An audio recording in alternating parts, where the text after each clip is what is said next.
Bharatiya Janata party और जदयू का महागठबंधन टूटा है, तब से ही भारतीय जनता पार्टी और जदयू आपस में एक दूसरे पर हमलावर नजर आते हैं। अब एक बार फिर से बिहार की सड़कों पर बीजेपी को लेकर और साथ में आरएसएस का भी नाम शामिल करके पोस्टर बनाया गया और जगह जगह ये पोस्टर लगाया गया है और बतलाने की कोशिश की गई है कि भारतीय जनता पार्टी का मतलब क्या है और आरएसएस का मतलब क्या है। अब देखिए कि कितना लंबा साथ था बीजेपी और जदयू का, लेकिन जैसे ही जदयू और बीजेपी का गठबंधन टूटा उसके बाद नीतीश कुमार खुलकर बीजेपी के खिलाफ मोर्चा संभालने बैठ गए हैं। एक तो वो पूरी तरीके से विपक्ष को जुटाने का काम कर रहे हैं, तो वहीं दूसरी तरफ पोस्टर बैनर लगा लगाकर ये संकेत दे रहे हैं कि अब हम तुम्हारी गलियों में वापस से कदम नहीं रखेंगे, जो रख लिए सो रख लिए, लेकिन अब जो आगे की रणनीति है वो काफी टक्कर वाली है, काफी कांटे की टक्कर वाली है राजनीति, क्योंकि यहां पर साफ तौर पर नीतीश कुमार जिस तरीके से कटाक्ष करते हुए नजर आ रहे हैं और खासकर बिहार में बीजेपी का पैर जमाने का जो सपना है उस सपने को कैसे धराशायी कर रहे हैं, कैसे उस सपने को तोड़ रहे हैं, ये अक्सर देखने को मिल जा रहा है। दोस्तों, दिवाली के बाद फिर से बिहार की सड़कों पर एक नया तस्वीर चमकता हुआ नजर आ रहा है। उत्कर्ष सिंह नाम के यूजर है, पत्रकार हैं, वो काफी एक्टिव रहते हैं बिहार की राजनीति को लेकर। उन्होंने ये वीडियो शेयर किया और लिखा कि जदयू नेता ने बताया बीजेपी आरएसएस का पूरा मतलब। अगर इस पोस्टर में देखेंगे तो पोस्टर जो है काफी बड़ा सा पोस्टर है, उसमें बीजेपी का कमल का फूल है, उसके बाद आरएसएस का जो झंडे का निशान है, जो उनका लोगो है आरएसएस का वो है, और साथ में नीतीश कुमार है, ललन सिंह है, तेजस्वी यादव है और तमाम जो बिहार के बड़े नेता हैं वो इस पोस्टर में नजर आ रहे हैं। और लिखा जा रहा है कि देश की सरकारी संपत्तियों में दीमक लग चुकी है।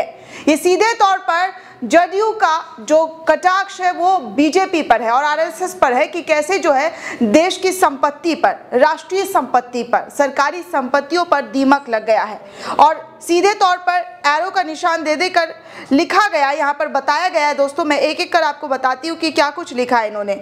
यहाँ पर बीजेपी का एरो और आरएसएस का एरो पर निशान देखते हुए लिखा है कि बेचकर जाएंगे पूरी राष्ट्रीय सरकारी संपत्तियां। सभी देशवासियों को दिवाली, गोवर्धन पूजा और छठ की हार्दिक बधाइयां। यानी कि आप बधाइयां भी सीधे तौर पर देखेंगे तो कटाक्ष भरा है, लोगों को बधाइयां तो मिल रही है, दिवाली की शुभकामनाएं दी जा रही है, भैया दूज की शुभकामनाएं दी जा रही है, गोवर्धन पूजा की शुभकामनाएं दी जा रही है, छठ पूजा जो बिहार का सबसे बड़ा महापर्व कहलाता है उसकी भी शुभकामनाएं दी जा रही है। लेकिन बीजेपी को शामिल करके उन पर कटाक्ष करके कि कैसे जो है बीजेपी राष्ट्रीय संपत्ति को बेच रही है, कैसे देश की संपत्तियों को तबाह कर रही है और जो जनता है वो सड़कों पर आने वाली है, कैसे जो जनता का संजोया हुआ, जनता का जोगा हुआ पैसा जो है, जो टैक्स वाला पैसा है, उसका किस तरीके से बीजेपी अपना घर भर रही है और देश को गरीब कर रही है, देश को कमजोर कर रही है सिर्फ अपना बैंक बैलेंस भरने के चक्कर में।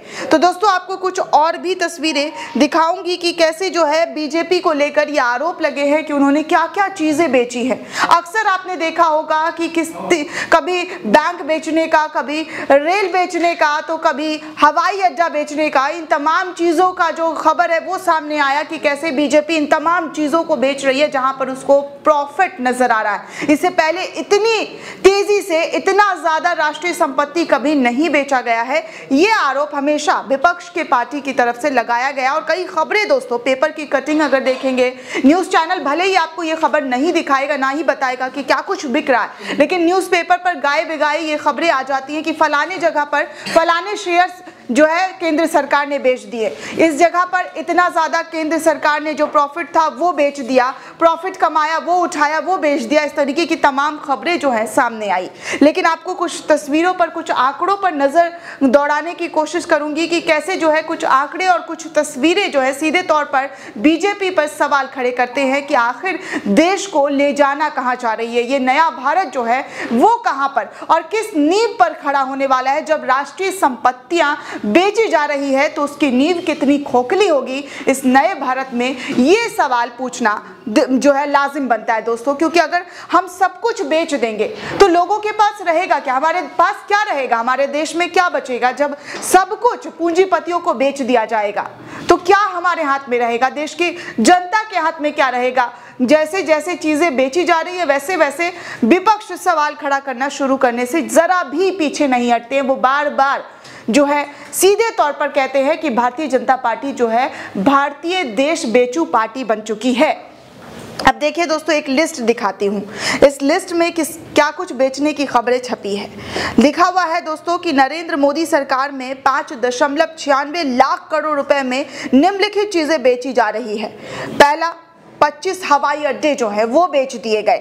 दूसरा दोस्तों, 26,700 किलोमीटर राजमार्ग वो बेच दिए गए। 6 गीगावाट क्षमता में पानी, बिजली और सौर बिजली संयंत्र वो बेच दिए गए हैं। ऐसी खबरें सामने आई है, भड़ास ने इस खबर को छापा है। चौथा, कोयला खदान की 160 परियोजनाओं को बेचा गया। पांचवा, 8,154 किलोमीटर प्राकृतिक गैस पाइपलाइन को बेच दिया गया।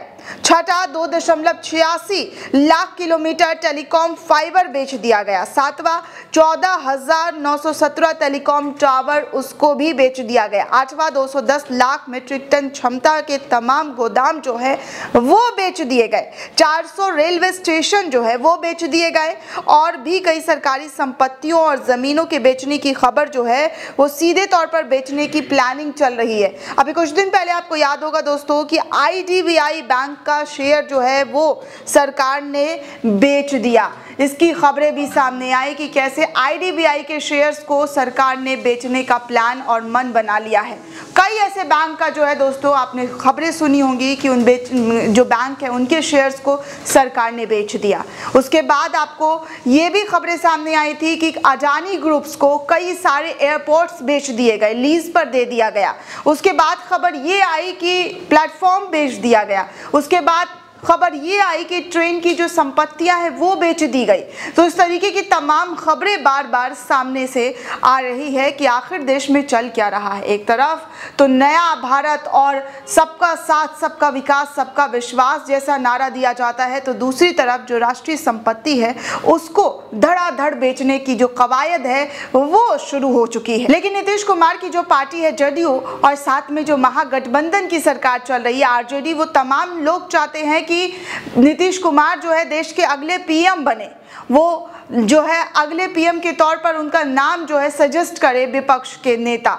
तो इस तरीके की तमाम खबरें सामने आती रहती है। लेकिन बीजेपी से ये बर्दाश्त नहीं होता है। बीजेपी भी कटाक्ष करने से पीछे नहीं हटती है। वो कहती है कि नीतीश कुमार गद्दार है और बिहार की जनता को उन्होंने ठगा है। कैसे जो है बीजेपी को ठगा है और साथ में बिहार की जनता को घात किया। इस तरीके की तमाम बयानबाजी अमित शाह बिहार आकर कई बार दे चुके हैं। लेकिन अब पोस्टर वॉर जो है फिर से शुरू हो गया। अभी बीते दिनों ही आपने देखा होगा कि जब महागठबंधन की सरकार बनी थी तो पोस्टर लगाए गए थे बीजेपी के खिलाफ और कहा गया था कि बीजेपी जो है अब उसको हटाने का वक्त आ गया है। बीजेपी भगाओ, देश बचाओ, इस तरीके की तमाम चीज़ें जैसे नारे के साथ बिहार की सड़कों पर, पटना की सड़कों पर ये तमाम पोस्टर बैनर देखने को मिले थे। लेकिन अब जो है बिहार में त्योहारों के बीच एक बार फिर पोस्टर वॉर शुरू हो गया है। जनता दल यूनाइटेड की ओर से पटना में इनकम टैक्स चौराहे पर पोस्टर लगा दिया गया है बीजेपी का।